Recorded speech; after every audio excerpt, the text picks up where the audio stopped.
Demikianlah Plato menggambarkan seorang tiran yang tidak satupun dari perasaan hatinya itu disembunyikan, dan ini kiranya dimaksudkan untuk menjelaskan jalan dialektikanya yang menunjukkan bahwa tiranilah yang merupakan negara terjelek, sedangkan yang terbaik adalah aristokrasi.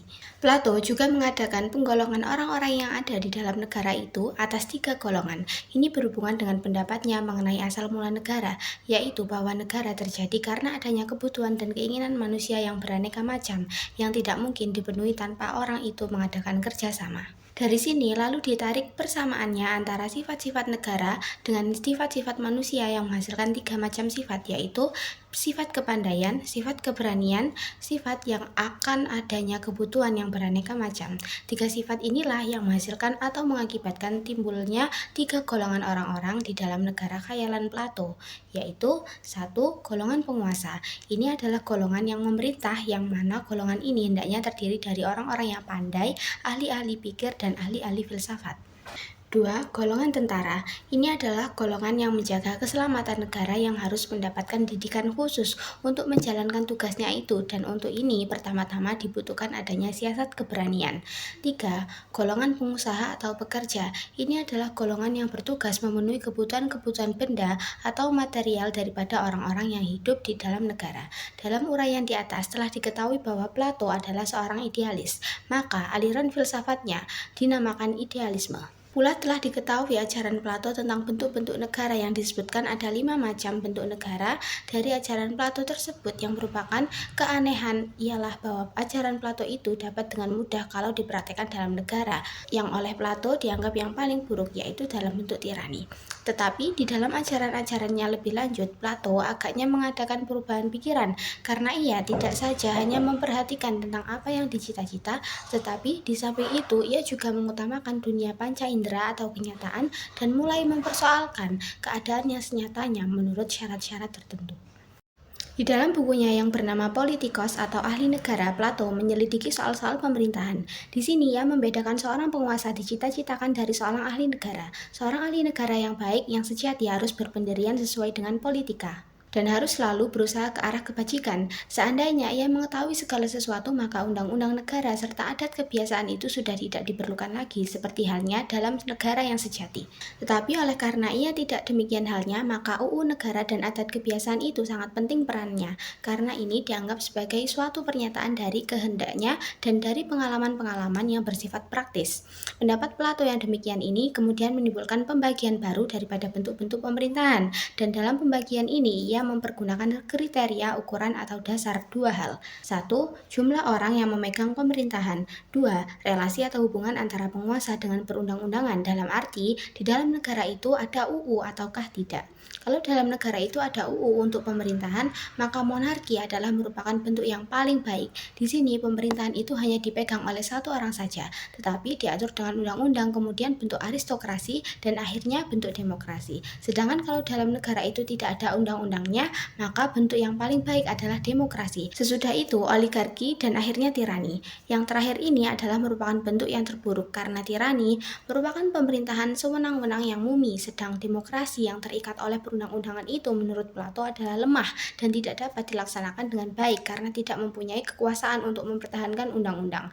Dalam bukunya Nomoi atau Undang-Undang, kelihatan dengan jelas bahwa ajaran Plato tentang negara dan hukum berbelok arah dari dunia cita-cita kepada dunia kenyataan. Dari idealisme kepada realisme, meskipun realismenya itu tidak mampu mendesak seluruh kepada idealismenya. Dalam waktu hidupnya, ajaran-ajaran Plato itu hanya dianggap sebagai permainan pikiran saja dari kaum penganggur, tetapi dalam zaman-zaman kemudian, terlebih setelah Plato meninggal dunia, ajaran-ajarannya itu mempunyai nilai dan arti yang sangat besar. Seperti nanti pada abad-abad pertengahan, ajaran-ajarannya itu dapat mengangkat manusia ke tingkat penghidupan yang lebih tinggi. Selain itu, memang banyak persamaannya antara negara yang dicita-citakan Plato dengan negara dari gereja Katolik dalam abad-abad pertengahan. 3. Aristoteles. Aristoteles adalah murid terbesar daripada Plato. Ia hidup antara tahun 384 sampai 322 sebelum Masehi. Ia adalah putra dari Nikomakus, seorang tabib pribadi pada istana raja di Macedonia. Pada waktu ia berusia 17 tahun, ia pergi ke Athena dan menjadi murid Plato. Pernah ia pada tahun 342 sebelum Masehi diberi tugas yang maha berat tetapi mulia oleh Raja Philpus. Untuk mendidik putranya, Iskandar Zulkarnain, yang di kemudian hari beliau ini menciptakan imperium. Meskipun Aristoteles adalah murid yang terbesar daripada Plato, namun di dalam banyak hal terdapat perbedaan-perbedaan yang sangat besar.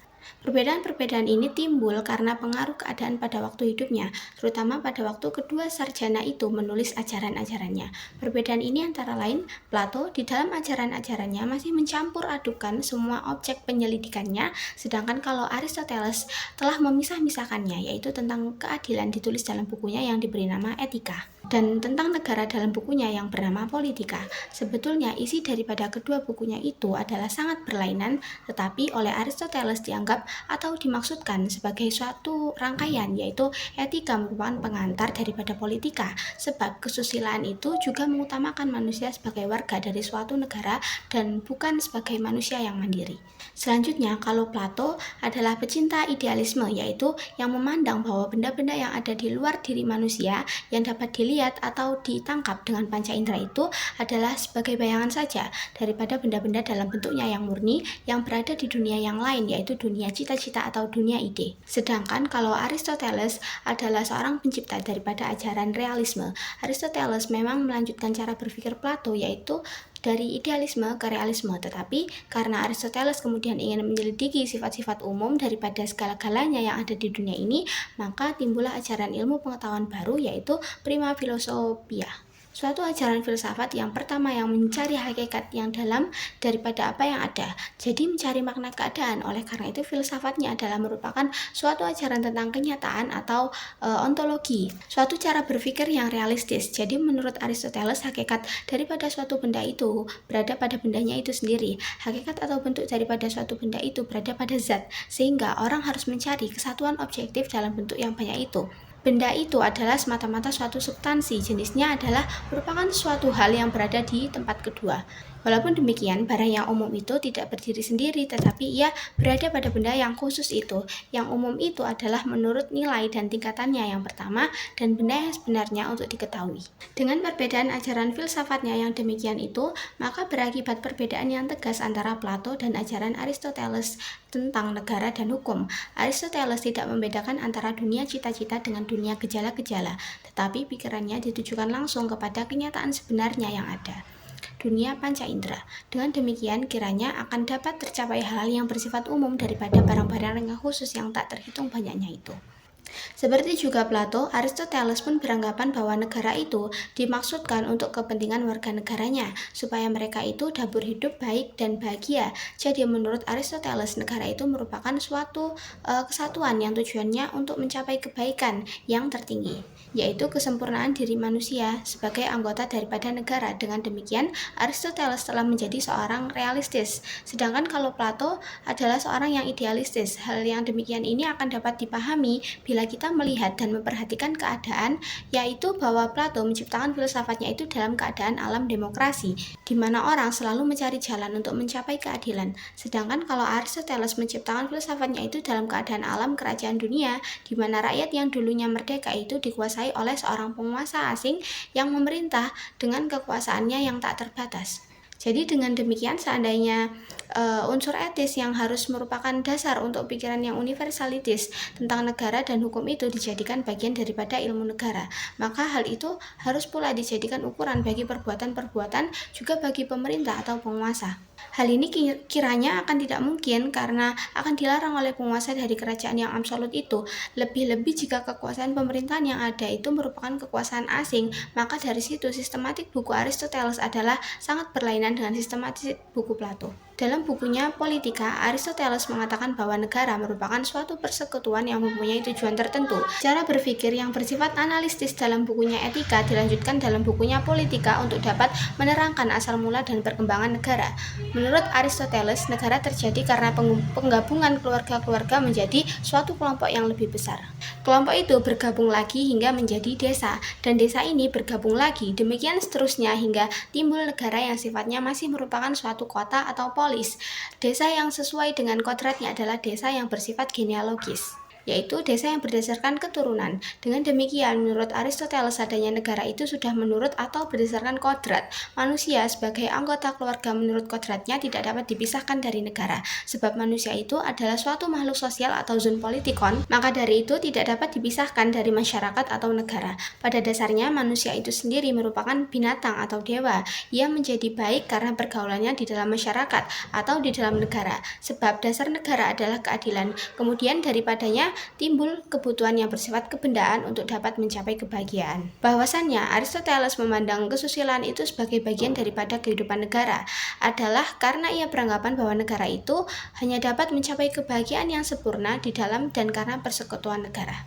Yang dimasukkan di sini adalah hanya kebahagiaan keduniawian saja. Kebahagiaan akhirat tidak disinggung-singgung, sedangkan kebahagiaan seseorang sangat tergantung pada kebahagiaan negara. Jadi manusia hanyalah dapat berbahagia apabila ia berada di dalam negara dan hidup bernegara, karena manusia itu selalu membutuhkan bantuan manusia lain untuk memenuhi kebutuhannya. Dengan demikian, maka dalam perimbangan antara manusia dengan negara, negaralah yang primer, negaralah yang diutamakan. Sebab kalau kepentingan negara terpelihara dan terpenuhi dengan baik dengan sendirinya, kepentingan manusia sebagai warga negara akan demikian pula keadaannya.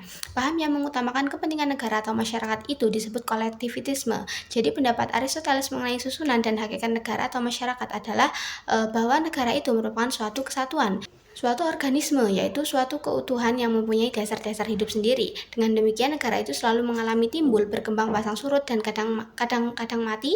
Dan sama halnya dengan keadaan manusia, binatang, ataupun tumbuh-tumbuhan. Manusia atau individu hanyalah merupakan bagian daripada organisme tadi yang tidak mempunyai dasar hidup sendiri, serta tak dapat terlepas dari kesatuannya tadi, yaitu negara. Oleh karena yang merupakan kebutuhan negara itu adalah negara. Oleh karena yang merupakan keutuhan itu adalah negara. Sedang manusia itu hanya merupakan bagian saja daripada yang tak dapat dilepaskan, maka yang mempunyai kedudukan utama adalah negara. Negara menguasai seluruh segi-segi kehidupan, segala hal diatur oleh negara. Dengan demikian, kekuasaan negara adalah absolut, dan nasib warga negara itu tergantung daripada nasib negaranya. Bila negara makmur, maka warga negaranya juga akan makmur.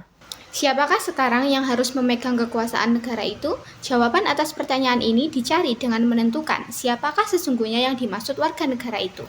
Tetapi ingat bahwa yang model, maka dalam kaum buruh bukanlah warga negara dari negara model. Demikian pula anak-anak, bahkan wanita, apalagi budak belian. Semua itu bukan warga negara dan pada negara model. Sebab yang dianggap sebagai warga negara hanyalah mereka yang tidak usah bekerja untuk diri sendiri, dan karena itu adalah orang-orang merdeka. Apakah yang dimaksud dengan negara model itu? Ini adalah negara yang bertujuan untuk menyelenggarakan kepentingan umum. Maka dari itu harus dibedakan dengan negara-negara yang lain. Dapatnya membedakan ini setelah mengetahui kemungkinan-kemungkinan daripada bentuk negara. Maka dengan demikian sampailah pada uraian mengenai bentuk-bentuk negara. Mengenai jenis-jenis bentuk negara, Aristoteles membedakan dalam 3 jenis bentuk, yang kemudian tiap-tiap jenis itu dibedakan lagi menjadi 2. Adapun yang dipergunakan sebagai kriteria dalam menguraikan bentuk-bentuk negara ini ada 2 hal, yaitu 1. Jumlah orang yang memegang pemerintahan. Maksudnya pemerintahan itu hanya dipegang oleh 1 orang saja, ataukah oleh beberapa orang, jadi oleh golongan kecil saja, ataukah oleh pada prinsipnya seluruh rakyat, jadi oleh golongan terbesar.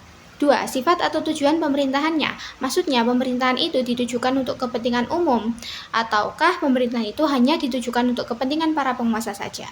Berdasarkan 2 kriteria tersebut di atas, maka menurut Aristoteles didapatkan bentuk-bentuk negara. Yang pertama, negara di mana pemerintahannya hanya dipegang oleh 1 orang saja. Jadi kekuasaan itu hanya terpusat pada 1 tangan. Ini dibedakan lagi berdasarkan sifatnya, yaitu 1. Negara di mana pemerintahannya hanya dipegang oleh 1 orang saja dan pemerintahannya itu ditujukan untuk kepentingan umum. Jadi ini bersifat baik. Negara ini disebut monarki. 2. Negara di mana pemerintahannya hanya dipegang oleh 1 orang saja, tetapi pemerintahannya itu hanya ditujukan untuk kepentingan si penguasa itu sendiri. Jadi ini yang bersifat jelek. Negara ini disebut tirani. 2. Negara di mana pemerintahannya itu dipegang oleh beberapa orang, jadi oleh segolongan kecil saja. Di sini pun sesungguhnya kekuasaan negara itu dipusatkan, tetapi tidak pada tangan 1 orang, melainkan pada 1 organ atau badan yang terdiri dari beberapa orang. Ini dibedakan lagi berdasarkan sifatnya, yaitu 1. Negara di mana pemerintahannya itu dipegang oleh beberapa orang dan sifatnya itu baik karena pemerintahannya itu ditujukan untuk kepentingan umum. Negara ini disebut aristokrasi. 2. Negara di mana pemerintahannya itu dipegang oleh beberapa orang tetapi sifatnya itu jelek. Karena pemerintahannya itu hanya ditujukan untuk kepentingan mereka, si pemegang pemerintahan itu sendiri, negara ini disebut oligarki. 3. Negara di mana pemerintahannya itu dipegang oleh rakyat. Ini yang dimaksud bahwa yang memegang pemerintahan itu pada prinsipnya adalah rakyat itu sendiri. Setidak-tidaknya oleh segolongan besar daripada rakyat ini dibedakan lagi berdasarkan sifatnya, yaitu yang pertama, negara di mana pemerintahannya itu dipegang oleh rakyat dan sifat pemerintahannya adalah baik karena memperhatikan kepentingan umum atau rakyat negara ini disebut republik atau republik konstitusional. 2. Negara di mana pemerintahannya itu dipegang oleh rakyat tetapi sifat pemerintahannya itu adalah jelek karena pemerintahannya itu hanya ditujukan untuk kepentingan si pemegang kekuasaan itu saja. Meskipun dalam negara ini dikatakan bahwa pemerintahan itu dipegang oleh rakyat, tetapi dalam prakteknya pemerintahan itu ya hanya dipegang oleh orang-orang tertentu saja. Negara ini disebut demokrasi. Bentuk-bentuk itu menurut Aristoteles semuanya adalah mungkin oleh karena masing-masing dapat mencapai keadilan sekadarnya. Tetapi soalnya sekarang apakah keadilan itu? Sebab kadang-kadang orang mengira bahwa ia telah berlaku adil karena ia telah berikhtisar berlaku adil. Dan bagaimana orang harus melaksanakan keadilan? Sebab bukanlah seseorang yang berdaulat itu dapat menjadi seorang tiran. Dan kalau toh dalam negara itu ada undang-undangnya, bukankah bahwasannya undang-undang itu hanya berasal dari golongan tiran atau golongan oligarki atau golongan demokrat? Jadi, di manakah kekuasaan negara itu harus berada? Menurut Aristoteles, kekuasaan negara itu harus berada pada tangan golongan warga negara atau rakyat yang berkumpul merupakan suatu kesatuan dan yang semuanya telah mempunyai kecerdasan dan kebajikan yang cukup, di mana kelebihan dan kekurangan saling berimbang. Inilah keadilan, yaitu terlaksananya kepentingan umum. Kemudian soal kedaulatan, pemerintahan itu biasanya dilaksanakan oleh seseorang atau oleh golongan berdasarkan UU. UU biasanya samar-samar karena bersifat umum dan biasanya mengkehendaki putusan atau pengesahan dari seseorang. Tetapi, bukankah bahwa orang itu dapat dipengaruhi oleh hawa nafsunya atau kepentingan sendiri? Maka undang-undang yang berakar pada tata susila adalah lebih kuat dan lebih stabil daripada undang-undang yang tertulis. Karena UU yang pertama adalah selalu menuju ke penghidupan yang sempurna. Penghidupan yang sempurna adalah penghidupan yang menuju kepada kebajikan. Orang tak dapat merasa berbahagia apabila ia tidak berbuat atau berlaku baik. Demikianlah pendapat Aristoteles bahwa menaklukkan negara-negara tetangga dengan kemauannya atau tidak adalah perbuatan yang tidak sah dan merupakan politik pemerintahan yang tidak bijaksana. Tetapi, suatu negara harus tahu membela diri. Dengan pendapatnya demikian ini, tersimpul konsekuensi dari pendiriannya bahwa Republik Konstitusional adalah merupakan bentuk negara yang terbaik, karena pemerintahan yang dijalankan oleh seseorang atau oleh beberapa orang saja akan besar kemungkinannya terdapat kekeliruan dalam mengambil keputusan, karena marah, benci, dendam, atau nafsunya. Tetapi, kalau pemerintahan itu dipegang oleh seluruh rakyat atau golongan terbesar daripada rakyat, putusan yang diambil atas dasar sifat marah dan sebagainya itu tidak akan sedikit sekali kemungkinan terjadi. Lain daripada itu, Aristoteles berpendapat bahwa tidak ada pemerintahan yang bersifat abadi karena di dalam tiap-tiap bentuk pemerintahan itu di dalam dirinya telah mengandung benih-benih perkosaan diri atau semacam revolusi. Hal ini tidak dapat dihindarkan oleh karena memang sudah merupakan pembawaan daripada sifat-sifat manusia. Sebagai contoh, misalnya ada golongan yang menghendaki adanya persamaan antara sesama manusia karena mereka merasa atau menganggap dirinya sama dengan orang lain, baik dalam kecakapannya maupun dalam kemampuannya. Tetapi sebaliknya, ada pula golongan yang menghendaki atau menginginkan adanya perbedaan karena mereka merasa atau menganggap dirinya tergolong orang yang istimewa, merasa dirinya lebih tinggi daripada orang lain. Maka mereka lalu minta keistimewaan dalam perlakuan yang dilakukan terhadap mereka. Jadi pokoknya mereka ingin berbeda dari orang-orang lain.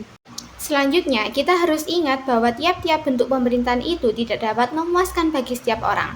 Artinya bahwa setiap orang tidak selalu merasa diperlakukan adil. Jadi tentu ada golongan yang merasa bahwa mereka itu tidak mendapatkan keadilan. Jadi mereka diperlakukan tidak adil. Golongan mereka inilah yang merupakan benih-benih perkosaan diri atau revolusi yang setiap waktu dapat meletus, ingin menggulingkan pemerintahan yang ada, dan kemudian menggantikannya. Ini pula sebabnya tidak ada bentuk pemerintahan yang kekal dan abadi.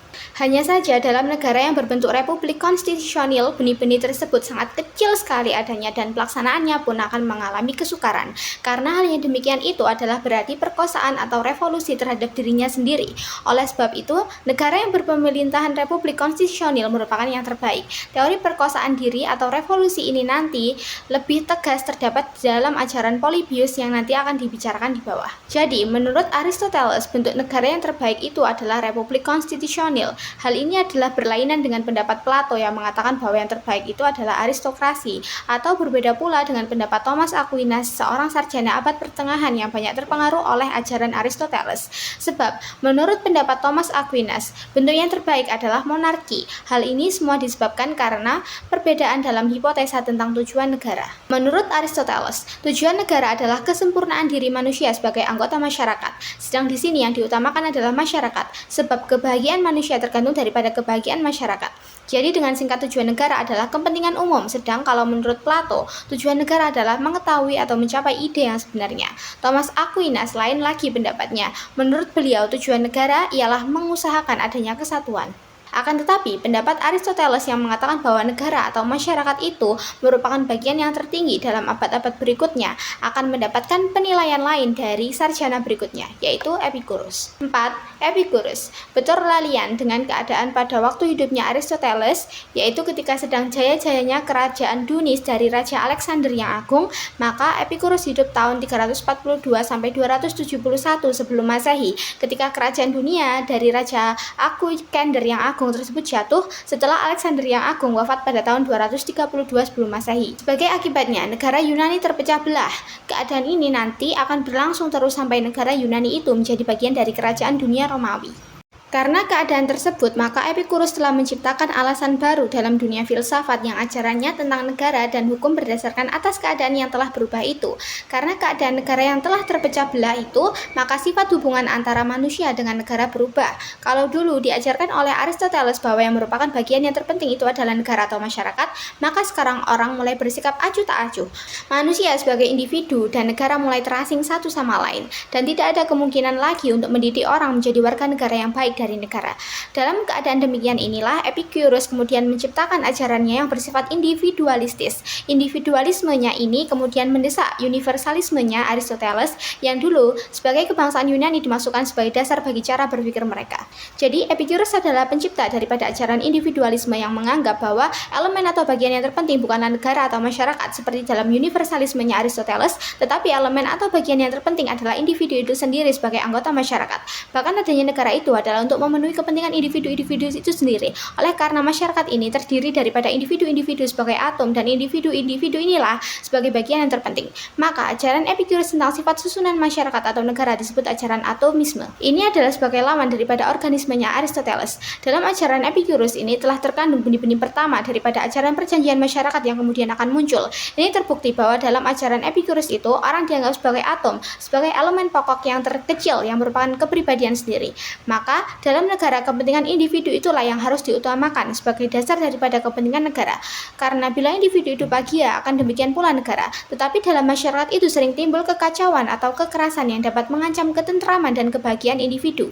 Maka untuk mencegah jangan sampai timbul kekerasan-kekerasan dan ketidakadilan, negara lalu mengeluarkan UU. Tetapi UU ini belum dapat berlaku kalau belum mendapat persetujuan dari para individu. Jadi untuk berlakunya sesuatu undang-undang, suara dari individu-individu untuk menyetujui adalah sangat menentukan.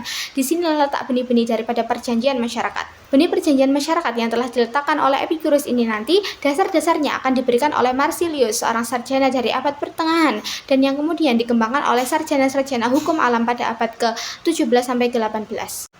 Negara menurut Epicurus itu adalah merupakan hasil daripada perbuatan manusia yang diciptakan untuk menyelenggarakan kepentingan anggota-anggotanya. Masyarakat tidak merupakan realita dan tidak mempunyai dasar kehidupan sendiri. Manusialah sebagai individu dan sebagai anggota masyarakat yang mempunyai dasar-dasar kehidupan yang mandiri dan yang merupakan realita. Jadi menurut Epicurus yang hidup itu adalah individunya, yang merupakan keutuhan itu adalah individunya. Sedang negara atau masyarakat adalah buatan daripada individu-individu tersebut. Jadi sama dengan benda yang mati yang merupakan suatu mekanisme. Maka yang harus diutamakan adalah individunya. Kepentingan individulah yang pertama-tama harus dipenuhi, sebab individu inilah yang menciptakan negara. Oleh karena itu, kalau kepentingan individu dipenuhi, ia akan menjadi kuat, dan demikian pula dengan keadaan negara yang diciptakannya. Negara diciptakan dimaksudkan untuk memenuhi kebutuhan-kebutuhannya. Jadi negara hanyalah merupakan alat saja untuk dapat melangsungkan hidupnya. Dalam hal ini menurut Epicurus, negara itu mungkin dibuat oleh manusia dengan secara sengaja atau mungkin hanya secara kebetulan saja. Tetapi bagaimanapun juga negara itu mesti untuk kepentingan manusia dan tugas negara hanyalah melayani manusia. Jadi pada hakikatnya negara adalah merupakan alat bagi manusia untuk memenuhi kebutuhan-kebutuhannya. Sedangkan tujuan negara adalah menyelenggarakan ketertiban dan keamanan. Dan untuk terselenggaranya ini, orang harus menundukkan diri kepada pemerintah yang bagaimanapun bentuk dan sifatnya. Maka menurut Epicurus, tujuan negara itu selain menyelenggarakan ketertiban dan keamanan, yang penting adalah menyelenggarakan kepentingan perseorangan. Jadi berarti menyelenggarakan keenakan pribadi. Tetapi dijelaskan oleh Epicurus bahwa yang dimaksud dengan keenakan pribadi itu bukanlah keenakan yang bersifat materialistis. Meskipun ini kadang-kadang harus diusahakan juga, melainkan yang penting adalah keenakan yang bersifat kejiwaan atau kerohanian. Oleh karena keenakan ini sifatnya lebih langgeng atau abadi bila dibanding dengan keenakan yang bersifat materialistis. Dengan demikian, kalau Plato telah berusaha memperbaiki kecenderungan hati orang di dalam negara dengan melalui jalan dialektikanya, dan pula Aristoteles hendak mempertahankan keadaan itu dan hendak memperbaikinya dengan pengetahuan kenyataannya sebenarnya, yaitu dengan ajaran filsafat ontologinya. Sedangkan Epicurus dengan sikap pikirannya yang tak acuh karena terpaksa memberikan penyesuaian pikiran dan pertolongan kepada keadaannya yang bobrok, tanpa harapan, tanpa usaha untuk menyelamatkan diri dari keadaan-keadaan itu. Oleh karena itu, ajaran Epicurus tentang negara dan hukum hanya berkembang dan mempunyai manfaat pada saat itu saja, sedang untuk kemudian tidak akan mempunyai nilai yang sama sekali. Bahkan untuk di kemudian hari saja, ajarannya itu sudah tidak mempunyai nilai sama sekali, karena keadaan telah berubah sama sekali. Sedangkan ajaran Epicurus itu kiranya hanyalah khusus ditujukan untuk memperbaiki atau mengatasi kebobrokan masyarakat pada saat itu saja. Maka keadaan tidaklah seperti mazhab filsafat yang kedua dari masa Yunani, yaitu mazhab kaum Stoa.